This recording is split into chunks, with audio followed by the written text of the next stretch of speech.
Lahumul Fatihah. Bismillahirrahmanirrahim.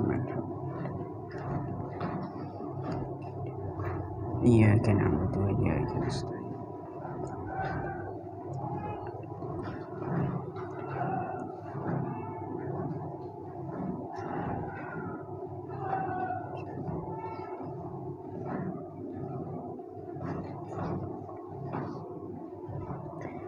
Bismillahirrahmanirrahim.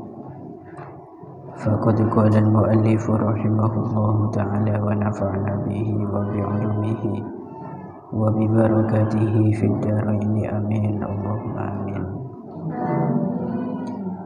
Bismillahirrahmanirrahim. Faqila bi anna ilma ma yaqau ala nafsihi fi jami'il ahwal bimanzilati at-ta'ami la budda li kulli wahidin min dhalik. Fakilah moko den ucapaken atau den hukumi gitu. Kanakil itu kalau diamalkan dengan bab, maka di situ maknanya hukima atau den hukumi. Opo bi anna ilma ma kelawan sak temene ilmune barang atau ngawruhi barang ya kok kang tumiba apa ma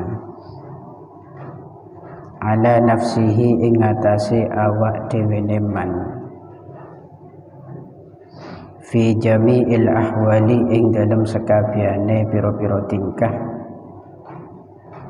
iku bimanzilati ta'ami kelawan ngenggon-ngenggoni panganan. Iku bimanzilati ta'ami kelawan ngenggon-ngenggoni panganan. La budda wajib atau ora kena ora likulli wahidin kaduwe saben-saben wong suwiji. Likulli wahidin kaduwe saben-saben wong suwiji min dalika saking mengkono-mengkono ilma ma yaqau ala nafsih wa ilma ma lan sak temene ngawruhi barang yaqau kang tumiba apa ma fi ba'dil ahayini ing dalam sebagiane pira-pira mangsa iku bimanzilati dawai kelawan ngenggon-ngenggoni tombo. Iku bimanzilati dawai kelawan ngenggon-ngenggoni tombo. Yahtaju kang butuh sapa kulli wahidin ilaihi maring ad-dawa ilaihi maring ad-dawa fi ba'dil awqati ing dalam sebagiane pira-pira waktu fi ba'dil awqati ing dalam sebagiane pira-pira waktu.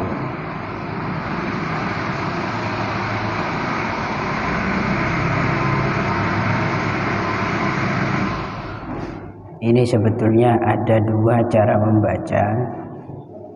Kita semua sudah tahu gitu yahtaju ini bisa dimabnikan majhul, berarti yahtaju ilaihi bisa yahtaju ilaihi. Kalau nanti yahtaju den butuhi opo ilaihi ad-dawa itu kenging, dan ini juga masyhur biasanya digunakan oleh para masyayikh. Tapi kalau kita berjalan sesuai alur atau dohirnya lafad di situ ya kenging lebih baik sampean yahtaju butuh sapa kulli wahidin atau man sing pundi ya man pokok wong sing terlibat ilaihi maring dawa fi ba'dil awqati ing dalam sebagiane pira-pira waktu. Wa ilman nujumi lan sak temene ilmu perbintangan iku bimanzilatil maradi kelawan ngenggon-ngenggoni loro.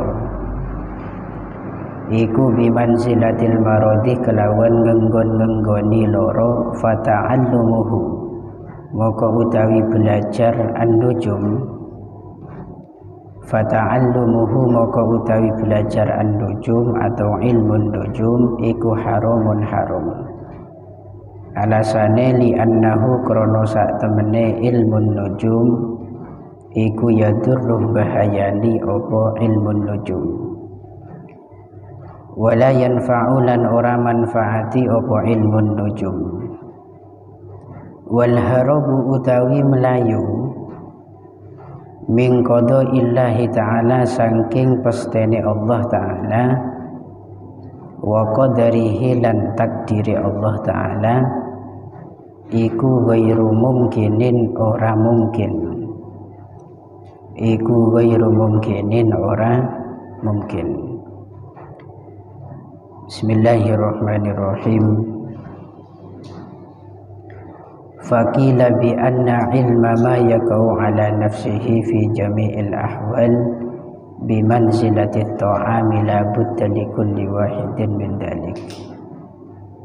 Faqilah maka dihukumi bahwa ilmu yang di situ terjadi di segala kondisi seseorang atau ilmu yang dibutuhkan dalam segala halnya, dalam segala kondisinya, maka itu sama dengan makanan. Bagaimana makanan? La budda likulli wahid min dzalik, harus dimiliki dan didapat oleh setiap orang. Siapapun orangnya di situ pasti butuh makanan kapanpun dan dimanapun, ya kan? Tidak bisa manusia itu hidup tanpa makanan. Jadi ini tafsiran yang sangat ringan dan sangat mudah bagi ilmu yang hukum mempelajarinya di situ fardu ain. Jadi fardu ain itu ya sama dengan makanan. Kalau kita tidak makan ya mati. Padahal bejeng kita kalau tidak sholat itu kan fardu ain. Maka kalau kita tidak sholat ya jelas akan celaka, gitu kan? Jelas akan celaka. Kita tidak makan ya jelas akan celaka. Kenapa? Karena itu memang kebutuhan yang tidak bisa ditinggal. Siapkan nasi di rumah, siapkan bahan-bahan pokok atau makanan-makanan pokok yang mana kita akan tidak mungkin menghindarinya. Kemudian yang kedua, wa ilma ma yaqa'u fi ba'dil ahayini bi manzilatid dawa, dan ilmu yang terjadinya itu kadang-kadang atau dibutuhkan hanya di sebagian masa saja, tidak setiap saat, maka itu sama dengan obat-obatan. Dalam obat-obatan, obat itu kita konsumsi ketika dibutuhkan saja. Kalau tidak dibutuhkan ya jangan konsumsi obat, karena nanti efeknya akan terbalik nantinya. Yang aslinya obat bisa menyehatkan badan, kalau kita konsumsi di luar waktunya maka bisa merusak kesehatan kita. Cobalah dibalik, makannya kadang-kadang, obatnya rutin, misalkan ngakan seperlunya, misalkan seperlunya ini kalau butuh saja. Jadi setiap hari lapar minum obat, lapar lagi minum obat, overdosis nanti, overdosis, rumah sakit, nyawa pun melayang nantinya. Itu gara-gara kita melakukan sesuatu bukan pada tempatnya, atau kita mengkonsumsi sesuatu tidak sesuai dengan kebutuhan kita, yaitu obat. Obat itu ya kadang-kadang ketika dibutuhkan saat kita itu sakit atau tidak sehat atau kurang enak badan. Nah begitu pula fardu kifayah itu pun sama. Kita belajar ilmu sholat jenazah itu dibutuhkan kapan? Ya tidak setiap hari kan, kecuali memang setiap hari ada orang meninggal. Iya benda. Ketika kapan? Ketika ada orang yang di situ kematian. ada orang yang di situ meninggal, maka dibutuhkan pada saat itu. Dan kematian itu dalam satu wilayah, insya Allah tak setiap hari dalam sepanjang masa. Kalau di dunia ya mesti di situ ada setiap hari orang meninggal, tapi dalam satu wilayah tertentu itu tidak mungkin. Kecuali di beberapa waktu-waktu saja, seperti kemarin. Kemarin itu kan osom orang mati elak seminggu beda. Sedang kadang Pak Podowari kita mari lebih boleh semate. Sedang kadang tak oleh topet toh lebih boleh. Bahkan bersamaan itu seperti kematian kacong itu Muhammad itu abareng sareng Bu Ibu Serah ede jenikah Bu Bundi iki Serah kana ya itu pun abareng sareng Pak Jamal itu sedang kadang, itu pun kadang-kadang kejadian yang semacam itu tidak sering gitu sehingga mempelajari ilmu yang hukumnya di situ fardu kifayah itu sama dengan kita mengkonsumsi obat-obatan kadang-kadang. Ini juga sama dengan ayadatil marudha, nyambangin orang sakit. Kita gunakan ilmu nyambangin itu saat apa? Ya saat menjenguk saja, dan menjenguk itu tidak sering. Ketika kapan? Ya ketika ada orang sakit. Karena tidak mungkin kita menjenguk nyapot orang beres esapot, itu tidak mungkin. Itu ketika ada hajat dan kebutuhan saja. Pon. Wa ilman nujumi bimanzilatil marad. Kemudian ilmu yang satu ini beda dengan yang dua tadi. Kalau yang dua tadi ada anjuran dari syariat untuk kita pelajari, karena keduanya sama-sama dibutuhkan. Ada yang kebutuhannya itu setiap saat seperti fardu ain, ada yang kebutuhannya di situ fi ba'dil auqat, sebagian masa saja seperti sholat jenazah tadi. Lah yang satu ini ilmu yang justru jangan sampai kita pelajari. Gitu ki? Apa ini ilmu? Yaitu ilmu nujum, ilmu cakrawala, ilmu perbintangan, ilmu meramal seseorang dengan zodiaknya. Kamu lahirnya hari apa? Hari Senin. Oh, kamu kalau cari pasangan cari yang hari Kamis saja misalkan. Kamu kalau nikah dengan kelahiran hari Jumat, kamu rezekinya ada nanti mati di usia muda. Anaknya di situ cepat matian misalkan. Itu udah ada ya semacam itu. Karena dulu memang ada orang-orang yang menyalahgunakan ilmu yang semacam ini. Bahkan saya teringat betul ini ketika ngaji falak dulu di pondok. Guru saya Al-Ustadz Rafiq itu pernah cerita sedikit. Ternyata dulu ada orang yang betul-betul sakti gitu. Pancen sakti ongku. Bahkan ini saya tidak bisa membenarkan. Artinya sampean percaya atau tidak, sampean yakini atau tidak, itu terserah sampean. Apakah cerita ini betul dari ustadz saya, itu betul maksudnya, apa adanya atau tidak. Yang penting saya menjelaskan sesuai apa yang saya dengar.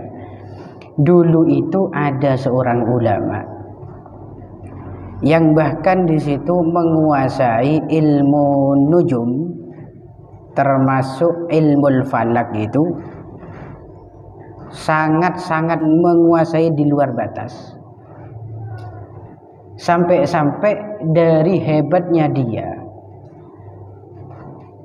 melihat takdirnya seseorang itu bisa hanya dengan perantara hal-hal yang remeh, seperti contoh telapak tangannya, seperti contoh nomor HP-nya, tanggal lahirnya, itu bisa. Jadi dulu itu memang ada orang yang sehebat itu, memang ada. Wakilah dalam cerita ini saya tidak bisa bertanggung jawabkan apakah benar atau tidak. Sepenting nih cerita dari Tangguru, apakah betul dia bersumber dari asal yang bisa dipertanggungjawabkan, saya tidak ikut-ikutan itu. Bahkan sampai ada yang berkelahi dengan malaikatul maut.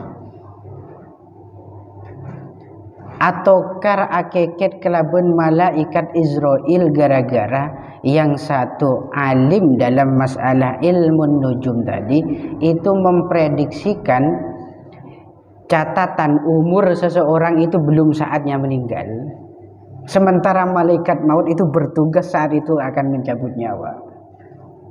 Akhirnya karena ini membongkar rahasianya malaikat maut, direbutlah yang namanya rubuk itu. Ada nanti alat semacam rubuk itu. Kenapa kok jadi seprapat? Itu aslinya bulat dulu katanya. Itu yang lebihannya, lebih dari seprapat itu diambil malaikatul maut. Yang tersisa sampai sekarang tinggal rubuk, yaitu 1/4. Itu sejarahnya rubuk dulu semacam itu, sampai saking ahlinya. Tapi ini keluar dari penjelasan yang ada dalam taklim ini.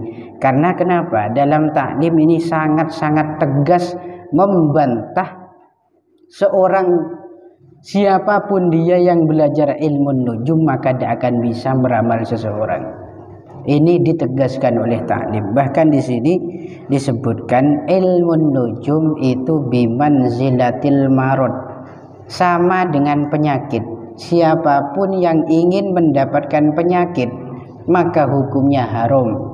Siapa yang ingin mendapatkan penyakit, terus mencelakai aben, misalkan ingin merusak dirinya, maka itu hukumnya haram. Contoh misalkan sampean dikto nomor congge aki kelesan pas penyaman eseki senyaman lesan ini, biar di situ keren, itu haram hukumnya. Kenapa? Menyakiti diri kita sendiri. Contoh boleh yang sering terjadi di zaman sekarang, kita mengkonsumsi, bukan kita gitu, ada sebagian orang yang mengkonsumsi lemnya di serengot itu apa bahasa Indonesia? Menserepo kan ditiup kan, menserengot apa? Menghirup lem itu sampai dia itu mabuk, kelenger misalkan, atau ngefly lah misalkan, itu pun juga berbahaya dan itu penyakit. Jadi kaidahnya setiap apapun yang menarik madorot, menarik resiko, menarik hal-hal yang bahaya pada diri kita, itu hukumnya haram. Begitu pula ilmu yang menarik keharuman itu juga mempelajarinya hukumnya haram, seperti ilmu nujum. Fata'allumuhu haramun li'annahu yadurru wa la yanfa'. Maka kesimpulannya, belajar ilmu perbintangan itu hukumnya haram. Kenapa? Karena ilmu nujum itu sama sekali tidak ada manfaatnya, bahkan madorot, berbahaya. Kalau dalam hasyiahnya, fata'allumuhu ala qasdi ayyan jua bi ta'allumihi an qadaillah wa qadarih lawun mahdun. Belajar ilmu perbintangan dengan bertujuan agar selamat dari kodoknya Allah.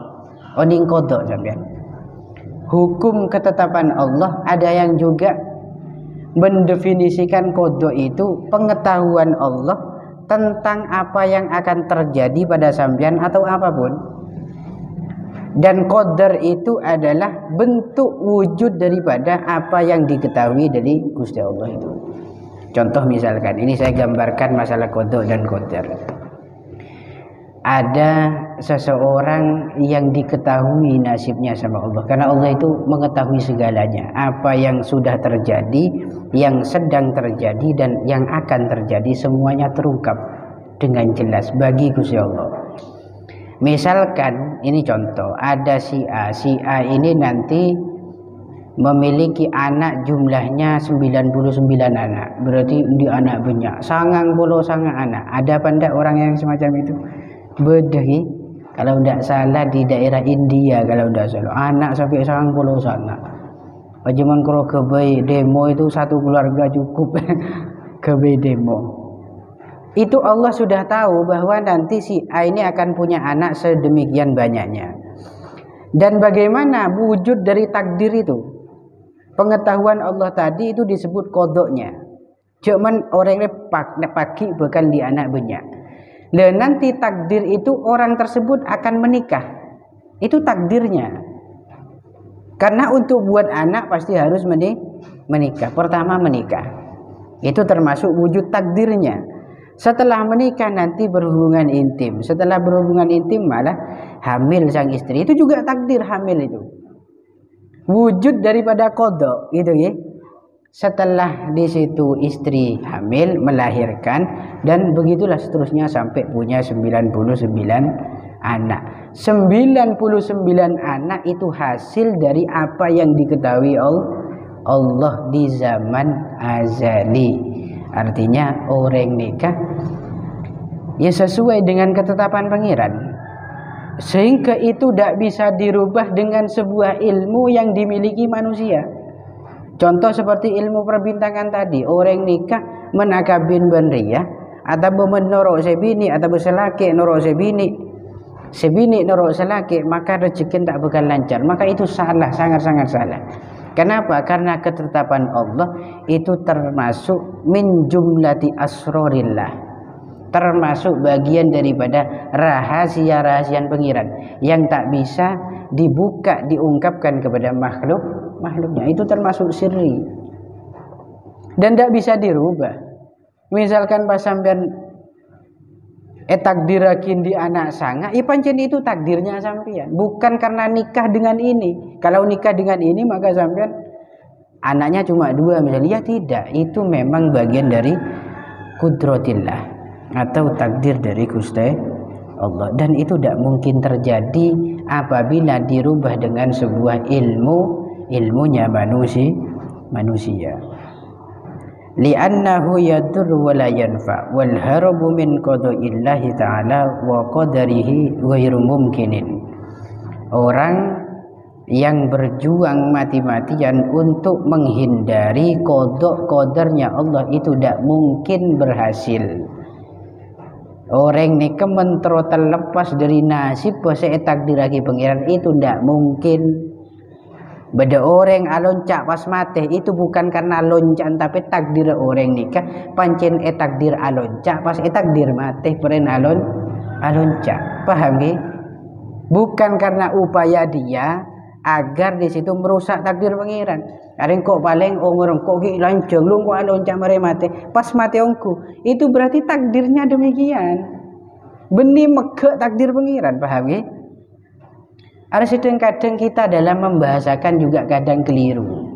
Kita membahasakan kadang seneka, cek sangking agak ada iya kena ada iya. Cek sangking itu bahasa cek sangking yang muncul dari lisan kita itu menunjukkan ada sedikit upaya yang bisa merubah takdir pangeran. Dan ini jangan sampai terjadi. Wes pokok santri itu intinya wes kayak gini nasib kita. Ya wes kayak gini sudah, terima apa adanya. Loh kok mak bisa tak juara aja kau belajar ya ji takdir kakek takdir belajar itu belajar takdir sampean tak ngening juara ya tak ngening itu ya takdir sampean. Pas sampean sabar ya berarti sampean takdir lagi sabar, berarti runtutannya sekiran bisa sabar sampean kudu usaha kadek mati-matian marji tak sesuai dengan apa yang sampean harapkan marji ya sampean bisa sabar. Itu saya maksud yajri ala kudratillah wa ala qada'ih, gitu ya, sesuai dengan qada' dan qadar Gusti Allah. Fayambagi likulli muslimin ay yashtagila fi jami'i awqatihi bi dzikrillah ta'ala wa du'a'i wa tadarruk. Wallahu a'lam bishawab. Bismillah.